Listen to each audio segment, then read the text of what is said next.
The human mind operates like a vast computational system, processing millions of data points every single second. Yet somewhere in the noise of modern existence, we have forgotten something fundamental that Alan Turing understood deeply. Silence is not the absence of thought, it is the prerequisite for it. When you strip away the constant stimulation, the endless notifications, the perpetual demand for immediate response, something extraordinary happens inside the architecture of an intelligent mind. The silence does not empty you, it fills you with clarity. It allows the deepest layers of cognition to surface, to reorganize themselves, to solve problems that seemed insurmountable in the chaos. This is not mysticism or pseudoscience.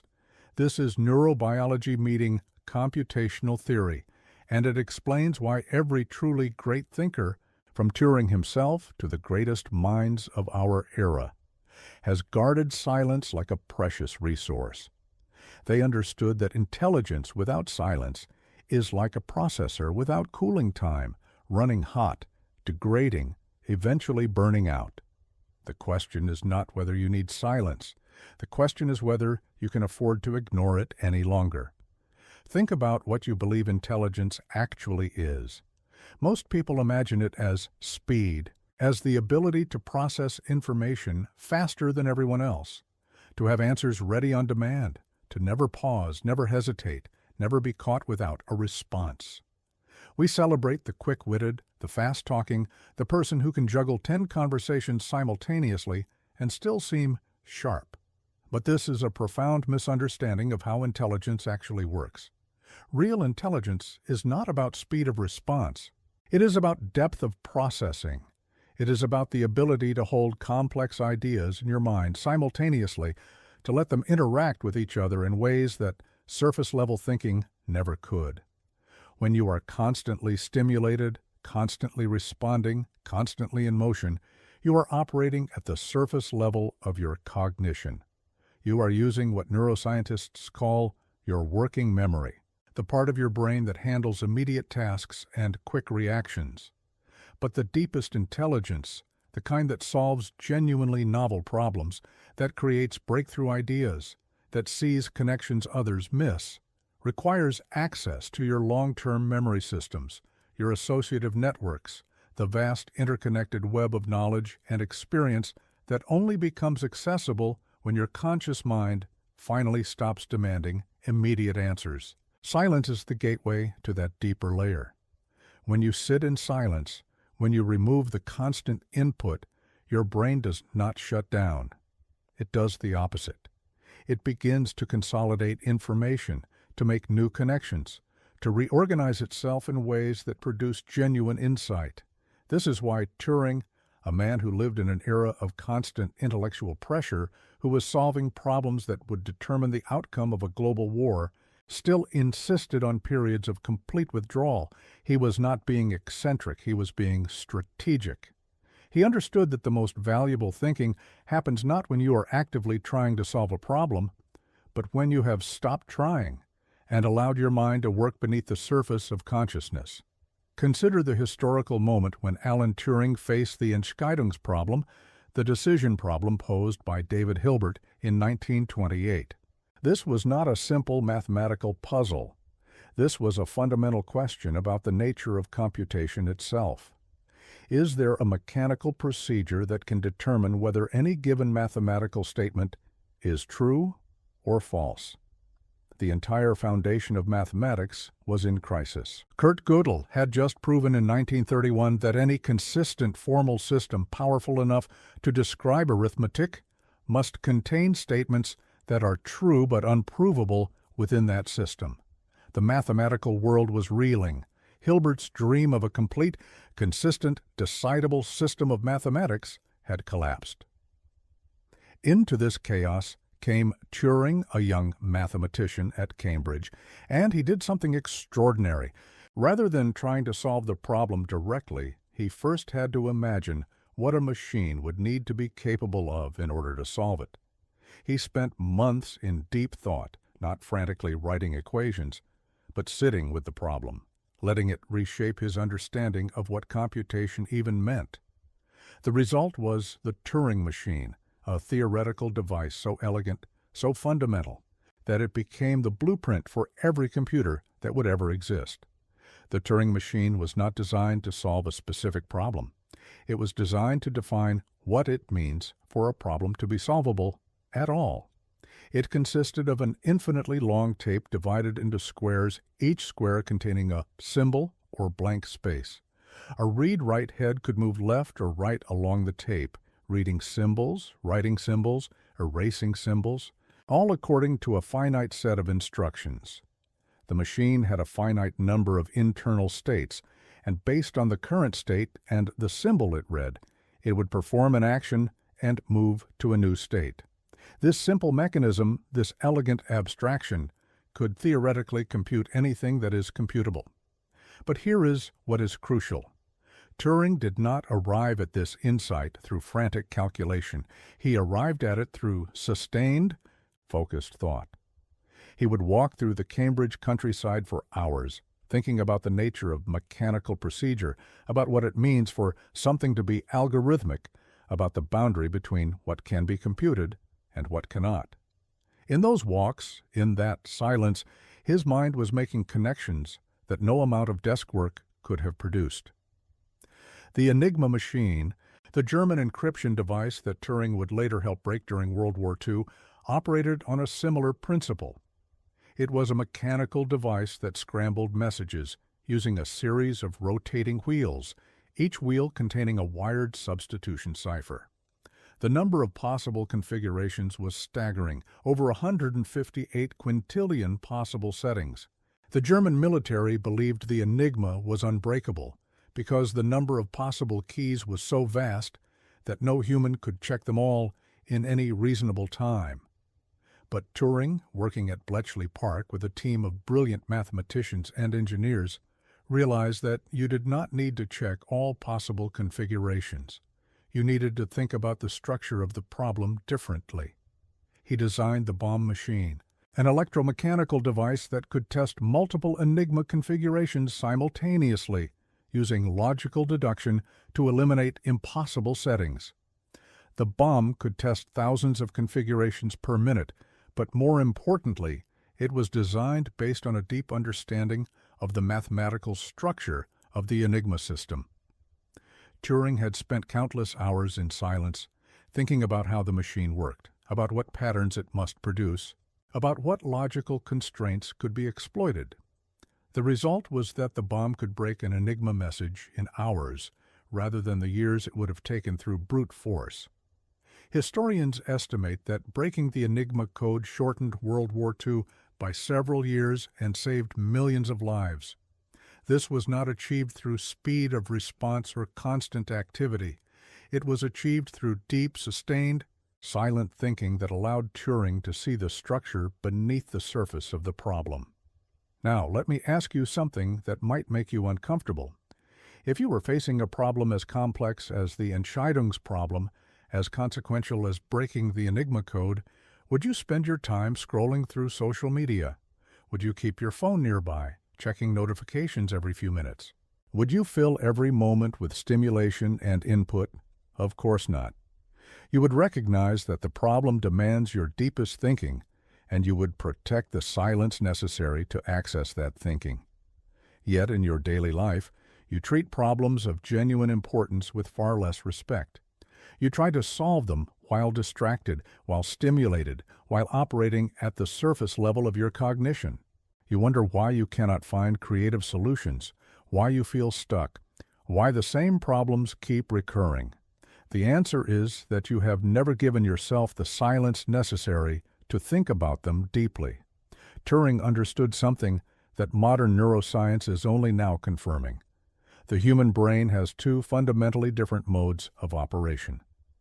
There is the task-positive network, the part of your brain that activates when you're focused on an external task, when you're responding to stimuli, when you are in what we might call the doing mode.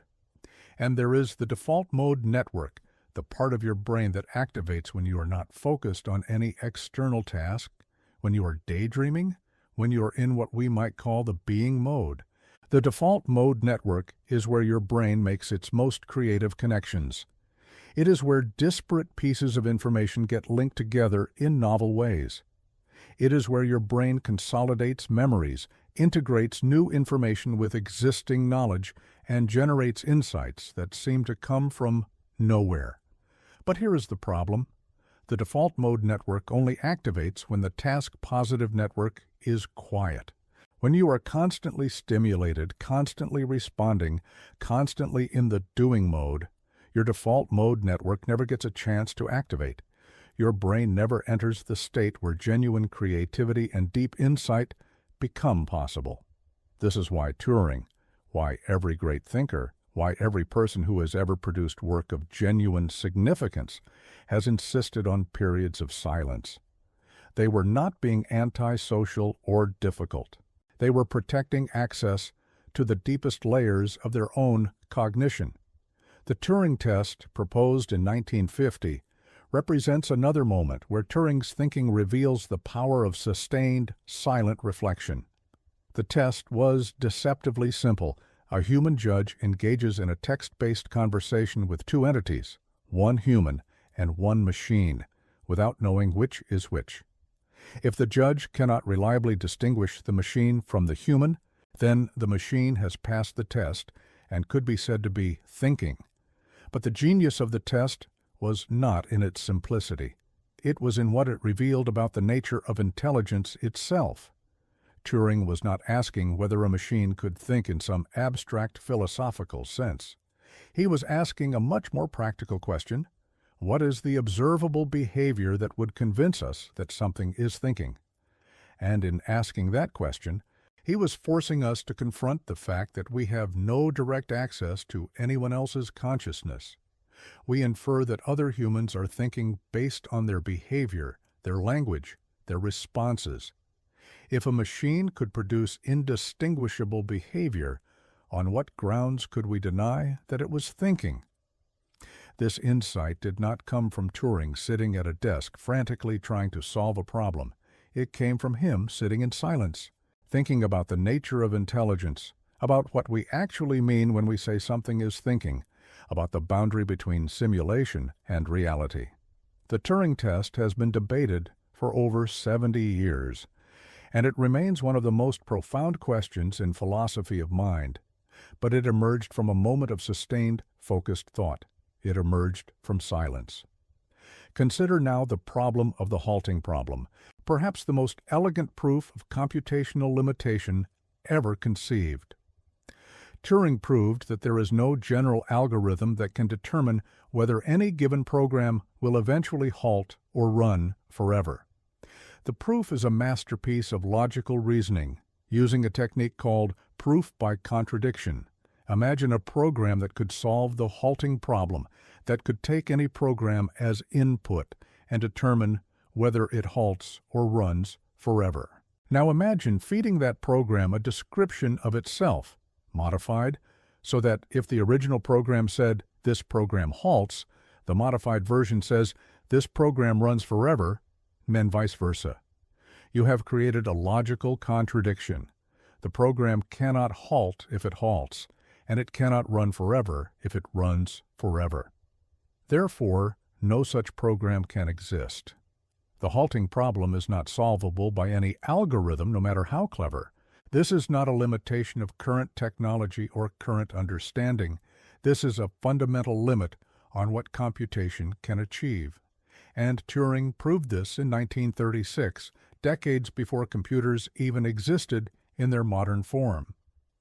How did he arrive at this insight? Through sustained, focused thought, through silence. Through the kind of deep reflection that allows the mind to see logical structures that are invisible to surface-level thinking.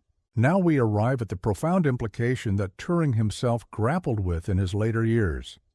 If there are limits to what machines can compute, what does that tell us about the limits of human thinking? The human brain is, in a sense, a biological machine. It operates according to physical laws, according to the laws of chemistry and electricity. If there are things that no machine can compute, does that mean there are things that no human can think? Turing never fully resolved this question, but he spent his final years wrestling with it, and in doing so, he was exploring the deepest mystery of consciousness itself.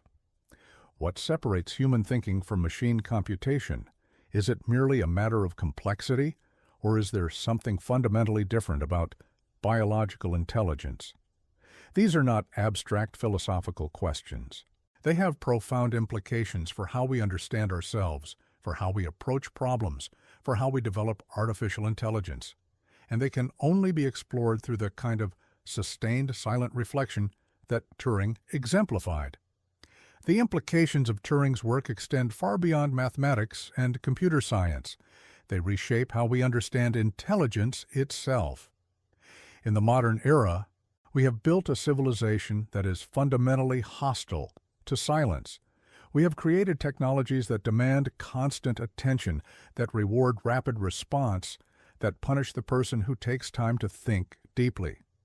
We have built social media platforms that are explicitly designed to maximize engagement, to keep you scrolling, to prevent you from ever reaching a state of silence or sustained focus. We have created work environments where being constantly available is seen as a virtue, where taking time to think is seen as laziness, where the person who responds immediately is valued more highly than the person who takes time to produce a thoughtful response, and in doing so, we have systematically eliminated the conditions necessary for the deepest forms of intelligence to emerge. We have created a world where surface-level thinking is rewarded and deep thinking is punished. We have created a world where Turing himself would struggle to do the work that changed the course of human history. Modern artificial intelligence, the technology that dominates our current moment, is built entirely on foundations that Turing laid. The neural networks that power large language models, the algorithms that drive recommendation systems, the machine learning systems that are reshaping every industry, all of these are descendants of Turing's theoretical work. But here is what is fascinating. These systems require enormous amounts of computational power, but they also require something else. They require silence, in a sense. They require periods where they are not being asked to produce immediate outputs, where they are instead processing information, consolidating learning, reorganizing their internal representations. The training process for a large language model involves feeding it vast amounts of data and allowing it to adjust its internal parameters over time. This is not a process of rapid response. It is a process of sustained, focused computation. And the results are systems that can engage in conversations that seem remarkably intelligent, that can solve problems in novel ways, that can generate text that is indistinguishable from human writing.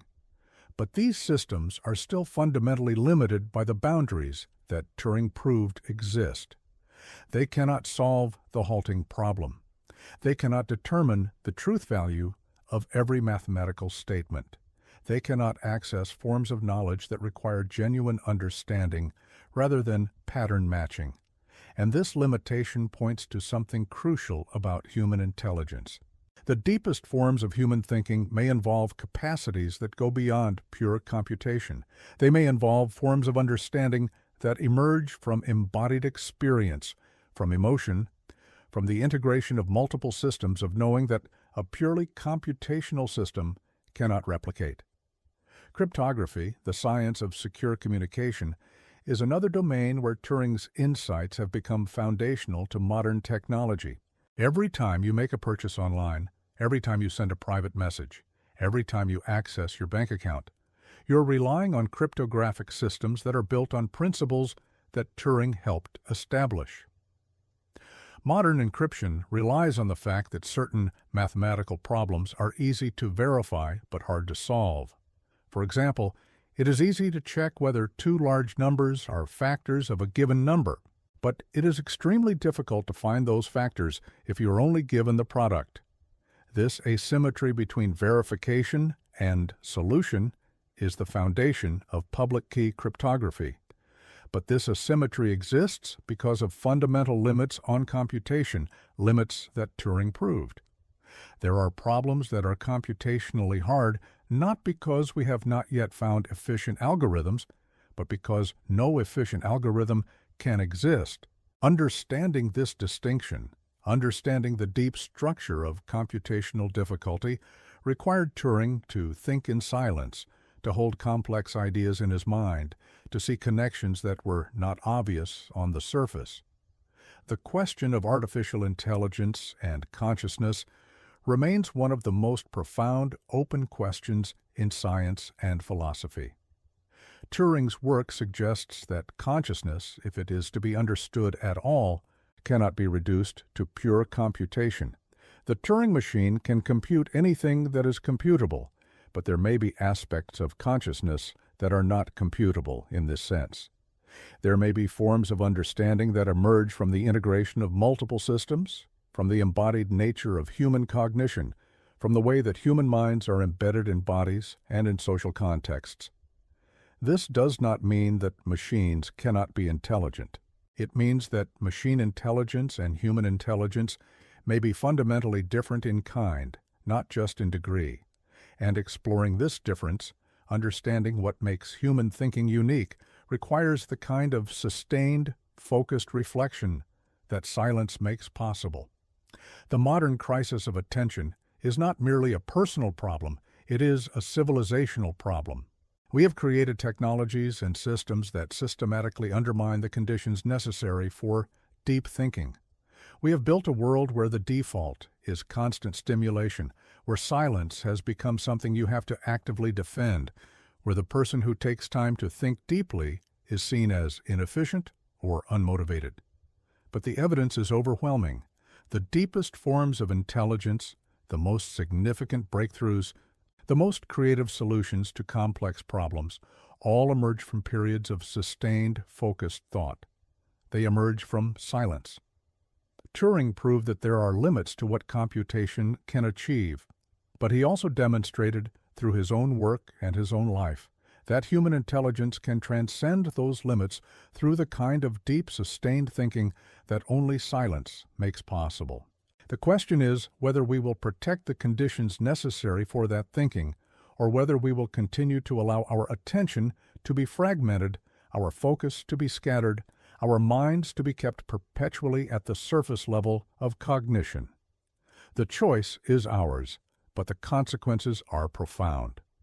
In a world of artificial intelligence, in a world where machines can compute faster and more reliably than humans, the only remaining advantage that human intelligence possesses is the capacity for the kind of deep, sustained, silent thinking that produces genuine understanding. If we lose that capacity, we lose the only thing that makes us irreplaceable. Turing's life itself was a testament to the power of silence and deep thinking. He was a man who seemed, to many of his contemporaries, to be socially awkward, difficult, unconventional. But he was also a man who changed the course of human history through the power of his thinking. He broke the Enigma code, he laid the foundations for modern computer science, he posed questions about the nature of intelligence that we are still grappling with today. He did this not through constant activity, not through rapid response, not through the kind of surface-level engagement that modern technology rewards. He did this through sustained, focused, silent thinking. He protected his time for reflection. He insisted on periods of withdrawal. He understood that the deepest intelligence requires the deepest silence. In the end, Turing's greatest legacy may not be the Turing machine or the Turing test or the work he did at Bletchley Park. His greatest legacy may be the example he set of a mind fully engaged in the pursuit of understanding, a mind that understood the value of silence, a mind that knew that the most important work happens not in the noise and chaos of constant activity, but in the quiet spaces where thought can unfold in its fullest complexity. The question for us is whether we will learn from that example, whether we will protect the silence necessary for our own deepest thinking, or whether we will continue to allow ourselves to be pulled into the endless stream of stimulation and response that characterizes modern life. The choice is ours, but the stakes could not be higher.